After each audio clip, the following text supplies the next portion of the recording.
Yeah, I just was saying a few things and I was concentrating more on my pronunciation. And they commented, "Oh, your Chinese is really improved. Have you been having lessons?" And I just said, "Oh, no," because I just wanted to see. I don't want to say that I'm having lessons and see how far I can go. Yeah, nice, nice. Well, that's awesome. Yeah, like I think that the more consciousness you're able to put on your pronunciation in the early days, it just really pays great Yeah, dividends because it never stops being relevant. It just never stops being relevant. Like there's no point in your time in Chinese where you're going to go, well, like having good pronunciation didn't matter for me. And the other thing yeah, too is that, you know, there I was just thinking about this yesterday. There's rules to Chinese pronunciation, right? Proper Mandarin pronunciation. And very few people actually speak in this super standard way that is like 100% following the rules. You could probably say that yeah, nobody actually speaks like that except for maybe newscasters. However, it's from the foundation of the proper rules that you can figure out how to move on from there. So, if I say, 这是怎么回事? Right? Like that's saying, what's this all about? Right? Well, that was a very formal, Yaojun, standard Mandarin way of saying it. Well, really, people would probably say like, 这是怎么回事? Like they would kind of like exaggerate it and they would do it in that way. But the fact that I was starting from a foundation of saying, 这是怎么回事? And then I go, 这是怎么回事?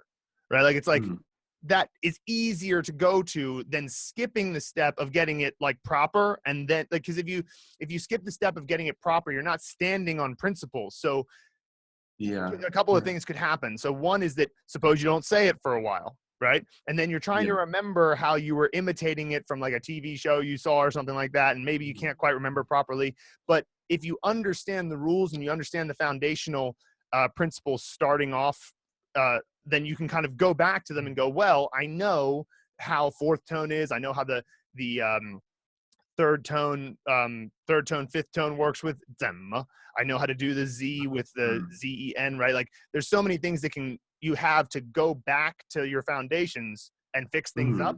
And then of course, from that solid foundation, you can kind of like make it flow better and make it, be more sort of natural because there's layers of analysis that you can look at it from. You can look at it from the single pronunciation, 怎, or something like that. Or you can look at it from the word, 怎么, or you can look at it from the phrase, 怎么回事? Or you can look at it from the sentence, 这是怎么回事? Right? Like, and then you could look at it from the perspective of what's the emotion of the conversation at the moment? Like, is the person really surprised? They walk into a room and they go, what's going on here? 这是怎么回事?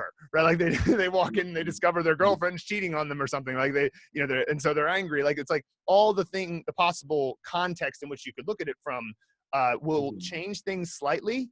But it's impossible to practice all of the different, connotations that could be happening emotionally or conversationally. So you have to start from a foundation that is like built on, solid principles. And then from there, it's easy enough, just naturally through context, you can let your brain's natural unconscious ability and incredibly evolved ability to develop language to recognize other patterns of like, okay, this is how they say it when they're angry. This is how they say it when they're, sort of like pleasantly surprised or whatever, So, those things are all unconscious processes anyway. So.